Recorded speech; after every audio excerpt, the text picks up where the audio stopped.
एउटा हातमा 6वटा अर्को हातमा 6वटा गरेर खुट्टामा पनि 6वटा गरेर जम्मा 24वटा औँला सहित उहाँ जन्मिनु भयो। 25 वर्ष पशुपतिको त्यो रोडमा त्यो पेटीमा हात थापेर बस्नुभयो। जम्मा गरेका पैसाहरू सधैँ रुखको फेदमा लगेर त्यो पशुपतिको जङ्गलमा गाड्ने गर्नुभयो। 25 वर्षपछि पुलिसलाई लिएर उहाँले गएर त्यो खनेर पैसा निकाल्दा कति कागजका पैसाहरू मकेर गइसकेका थिए भने धेरै जसो ढक्की पैसाहरू खुद्रा पैसाहरू चाहिँ त्यहाँ सुरक्षित भएकोले गर्दा जम्मा कति थियो दाजु? 5,51,025। त्यो पैसाले उहाँले फेरि मैले त्यति दुःख पाएँ, मैले जस्तै एउटा दुःख नपाओस् अनि मैले जस्तै बेसहारा उनीहरूले के सहारा होस्, सहारा हुन्छ भनिकन उहाँले यो पवित्र कार्य सुरु गर्नुभयो।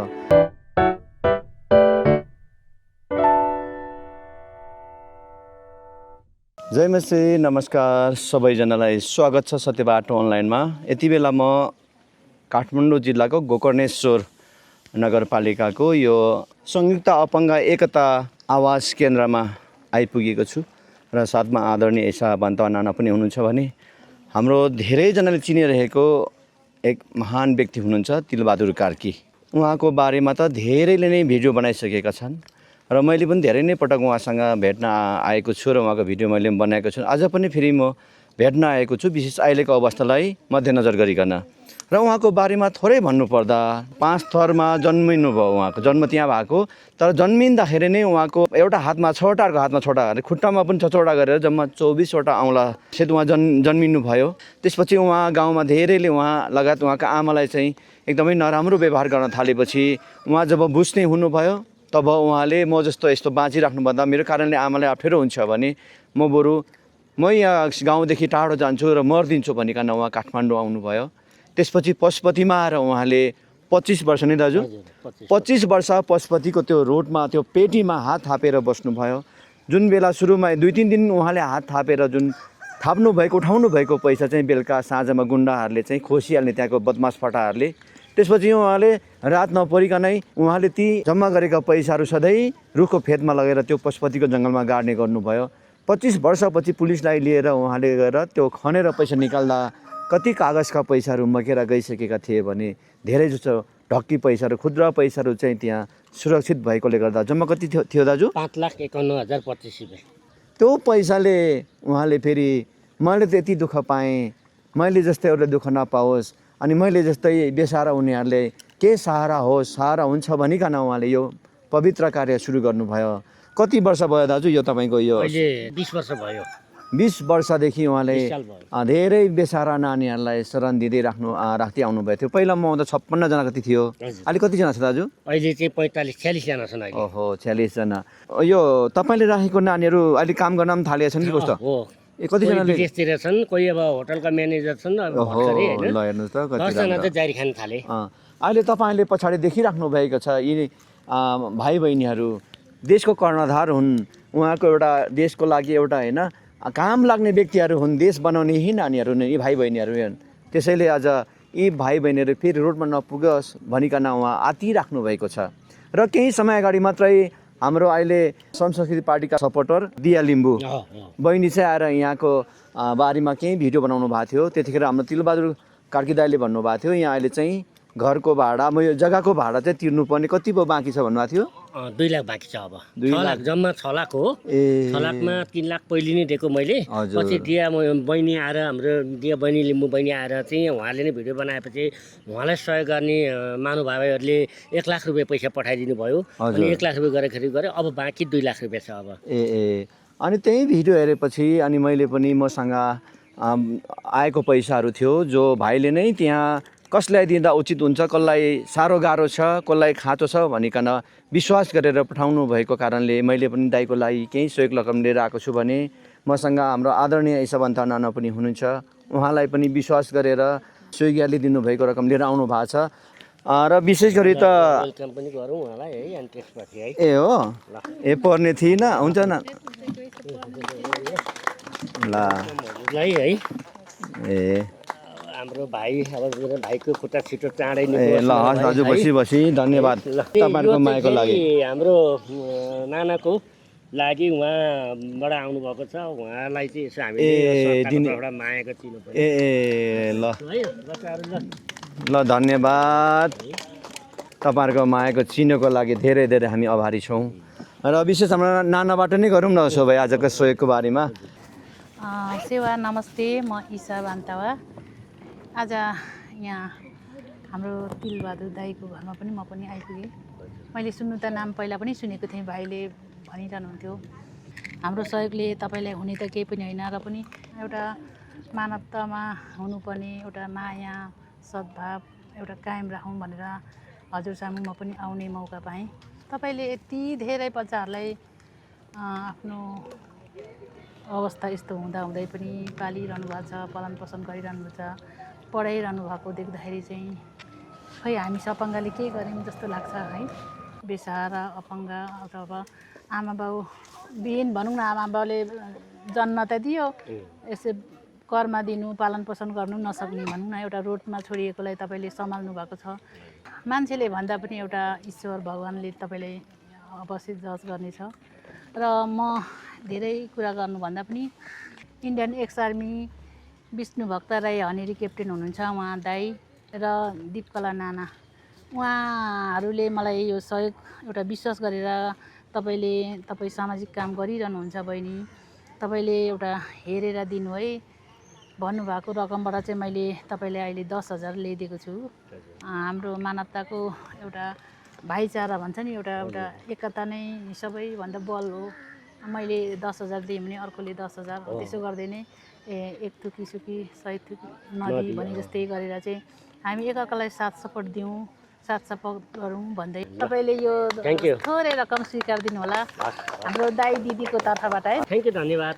संयुक्त अपाङ्गता राहत केन्द्रमा आज 46जना अनाथ सस्य बालबालिकालाई हाम्रो आदरणीय सहयोगी दाई के अरे नाम विष्णुभक्त हनेरी क्याप्टेन विष्णुभक्त, क्याप्टेन विष्णुभक्त अनि दिदी दिपकला दिदी अनि उहाँहरू अनि लगेर हजुरलाई गर्दाखेरि हाम्रो सत्यको बाटो अनलाइन टिभी हाम्रो भाइ लाई म मुरीमुरी धन्यवाद पनि दिन चाहन्छु। मैले अहिले भाडा तिर्न पनि सकेको छैन, बच्चाहरूको स्कुल भर्ना मात्रै गरेको छु, मैले भर्ना फीहरू त्यहाँ तिरेको छुइनँ। जहाँ एक्जाम भइरहेछ होइन, धेरै गाह्रो छ।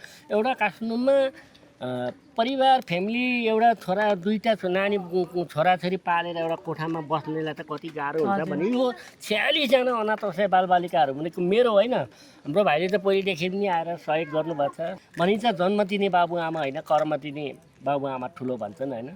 सही बाटो सत्यको बाटोमा हिँडेपछि एक दिन न एक दिन माथि पुगिन्छ। भाडा तिर्न अझै पुरा भएको छैन, 2 लाख रुपियाँ पुर्याउनु छ। 2 लाख रुपियाँ पैसा पुर्याएन भने हो, अब मिडियाको अगाडि त अब घरबेटीले राम्रै भनेको हुन्छ, तर कति चोट पर्छ कति पिर पर्छ त मलाई मात्रै पर्छ नि। तर किनभने उहाँको 2 लाख रुपियाँ भाडा तिर्न पायो भने मलाई पनि आनन्द हुन्थ्यो कि यी नानी बाबुहरू अझै पनि 4 वर्ष 5 वर्षमा त केही न केही त होला नि होइन। त्यस कारणले गर्दाखेरि आज 20औँ वर्ष तपाईँहरू जस्तो देश विदेशमा बसेर तपाईँहरूले चाहिँ आज 1 रुपियाँ 2 रुपियाँ गरेर थोपा एउटा समुद्र बनाइदिनु भएको छ। कसैले बर्थडे मनाउनु भएको छ, कसैले पितृको नाममा खुवाउनुपर्छ, कसैले जन्मदिन मनाउनु भएको छ, कसैले एनिभर्सरी मनाउनु भएको छ होइन। यस्तो गरेर पनि आज 20औँ वर्ष टिकाएँ। राज्यले चाहिँ ध्यान दिँदैन, राज्यले चाहिँ एउटा केही गरिदिँदैन। अनि त्यही भएर कोही बेला मलाई विरक्त लाग्छ कि आत्महत्या गरौँ कि जस्तो पनि लाग्छ क्या। जिन्दगीमा पहिले पनि मर्न हिँडेको मान्छे हो। नेपाल सरकारले वाउ कहिले भनिँदैन, नाम पनि कहिले लिने, उल्टै ट्याक्स तिरेको हुन्छु। यति गाह्रो छ, महिनामा 1400 केजी चामल लाग्छ हेर्नुहोस्, दिनमा 30 केजी सकिन्छ यी बच्चाहरूको लागि होइन। भनेपछि दाल चामल त आउला, कसैको बर्थडे ल्याइन्छन्, कसैले के ल्याइन्छन् होइन। तर यहाँ त दाल चामल मात्रै भएर कि क्यास पनि चाहियो नि त। ग्यास भर्नलाई पैसा क्यासै चाहियो, बत्तीको पैसा तिर्नु पऱ्यो क्यासै चाहियो होइन, स्कुल फी तिर्नु पऱ्यो क्यासै, घरबाट तिर्नु पऱ्यो क्यासै होइन। आज आइदिनु भयो मेरी नाना हजुरलाई पनि धेरै धेरै धन्यवाद। यो नानी मेरो होइन तपाईँहरूको भाइलाई पनि धेरै धेरै धन्यवाद। धनका धनी त कति छौँ कति संसारमा, तर आज मनका धनी भने थोरै हुन्छौँ। हामी सेल्युट गर्दछौँ हाम्रो आदरणीय विष्णुभक्त राई दाजु हनेरी क्याप्टेन हुनुहुन्छ। उहाँ साँच्चै एउटा फराकिलो मन भएका, मन अनि धनका धनी हुनुहुन्छ। दाजु र नानालाई हामी सेल्युट गर्दछौँ, धन्यवाद दिन्छौँ। यो एउटा फिर्ता पाउने आशा राखेर कुनै सापट्टि र ऋण दिएको होइन, खुसी मनले एउटा सहयोग गर्नुभएको छ। जुन सहयोग हाम्रो ईशा नाना र म आएर आज यी बालबालिकाहरूलाई चाहिँ हाम्रै छोराछोरी सम्झेर हामीले थोरै सहयोग गर्न पाएका छौँ। र मसँग यति बेला केही रकम छ, मैले पनि लिएर आएको छु। धेरै ठाउँबाट मलाई विश्वास गरेर सहयोग रकम पठाउने गर्नुहुन्छ। जुन रकम बाँड्दै आउँदा आज यहाँ पनि आएको छु भने मलाई विश्वास गरेर पठाउनु भएको रकमबाट यहाँ रकम लिएर आएको छु। कसको सहयोग रकम लिएर आएको छु भन्दाखेरि चाहिँ विशेष गरी अमेरिकामा हुनुहुन्छ हाम्रो आदरणीय दिदी बिभा राई दिदी र मोहन राई दिदी हुनुहुन्छ। उहाँले सधैँ नै आफ्नो कमाइबाट गरिब दुखियाको लागि मुठी खोलिरहनुहुन्छ र उहाँले पठाउनु भएको रकम मसँग रु 10,000 बाँकी थियो, जुन रकम पनि यी नानीहरूको लागि भनेर यहाँ 10,000 लिएर आएको छु। र त्यस्तै गरेर फेरि डेनमार्कमा रहनुभएका हाम्रो प्रभुमा आदरणीय भक्त राई दाजु र उहाँको मिसेस नारी राई दिदी, दुईजना छोरीहरू सुजता र सुमिका राई, उहाँले परिवारकै सल्लाहबाट चाहिँ उहाँले आफ्नो कमाइबाट छुटाएर पठाउनुहुन्छ, जुन रकमबाट रु 5,000 रुपियाँ र अमेरिकामा मेरो आफ्नै माइली दिदी पवित्र राई हुनुहुन्छ, उहाँले पठाउनु भएको रकमबाट रु 5,000 गरेर यो 20,000 रुपियाँ तपाईँको लागि, नानीहरूको लागि है दाजु, स्वीकार्नु होला। धन्यवाद। हाम्रो विशेष गरी हाम्रो सहयोगी मनका धनीहरूलाई म धन्यवाद दिन चाहे। धन्यवाद सहयोगी मन सत्यको बाटो सबैजना लाग्नु भएको छ र यी अनाथ असहाय बालबालिकालाई माया गरिदिएर टाढाबाट पनि हाम्रो भाइलाई विचार गरेर अनि सबैले सहयोग गरिदिनु भएको छ। थुप्पा थुप्पाले एउटा समुद्र बनोस्, थुप्पा थुप्पाले नदी बनोस्। र म त यो भन्छु कि फेरि पनि आउने दिनमा सहयोग तपाईँहरूले उठाइदिएर उ गरेर यो भाडा मात्रै तिर्दिन पायो भने भोलि नानी बाबु सडकमा जाँदैनन्। 1 वर्षभित्रमा केही न केही त होला नि त। धेरै धेरै धन्यवाद। र नेपाल आएको बेलामा आइदिनु जस्तै आज उहाँ आइदिनु भयो, तपाईँहरू पनि आइदिनु होला। परमेश्वरले सही बाटो हिँड भनेको छ, सत्य बाटो हामी हिँडौँ।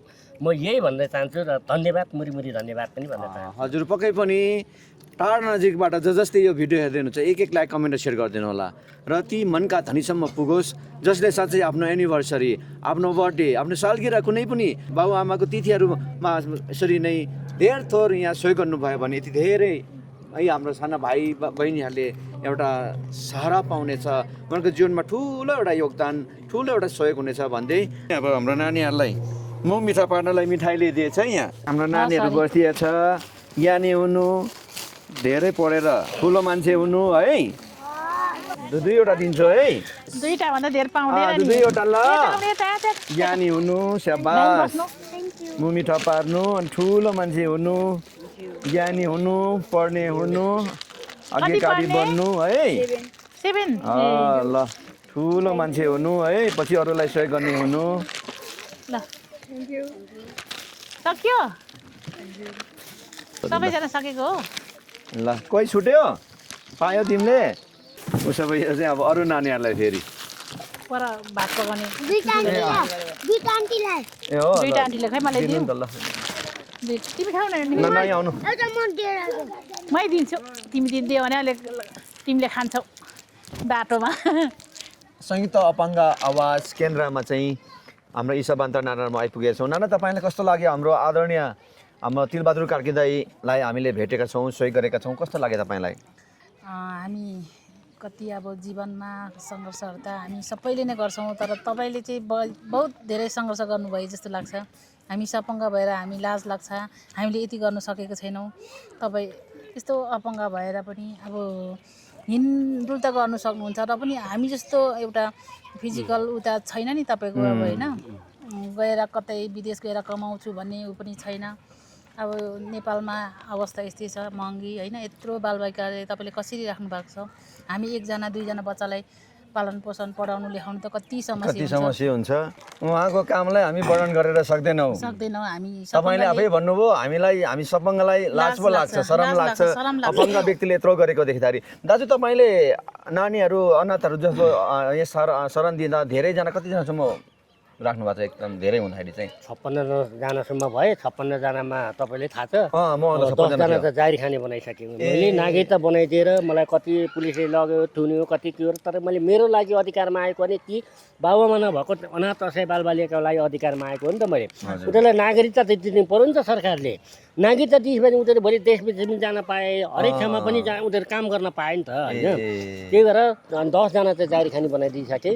तिनीहरूको घरै छैन के, मेरै नाममा बनाएको। म एउटा कर्म दिने बाबु हो, कर्म दिने बाबुको नाममा बी वर्गको नागरिकता बनाइदिएको छु मैले है। 10 जनालाई बनाइदिएर कोही कोरिया पुगेका छन्, कोही चाहिँ अब दुबईतिर छन् होइन, कोही यतै पनि छन् होइन, आफ्नो खुट्टामा उभिसके। अब अहिले चाहिँ तपाईँसँग 46 जना छन् नि? अहिले 40 जना छन्। 46 जनालाई पालन पोषण गर्न कति कठिन छ, र उहाँसँग पैतृक सम्पत्ति भएर पनि होइन, आज पशुपतिको पेटीमा एउटा हात थापेर भिख मागेर आज यसरी यति महान काम गर्ने व्यक्तिलाई साँच्चै हामी के भनौँ?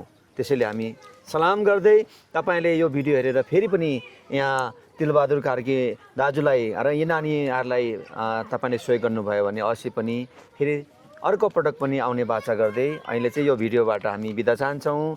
नमस्कार, जय मसी सबैलाई।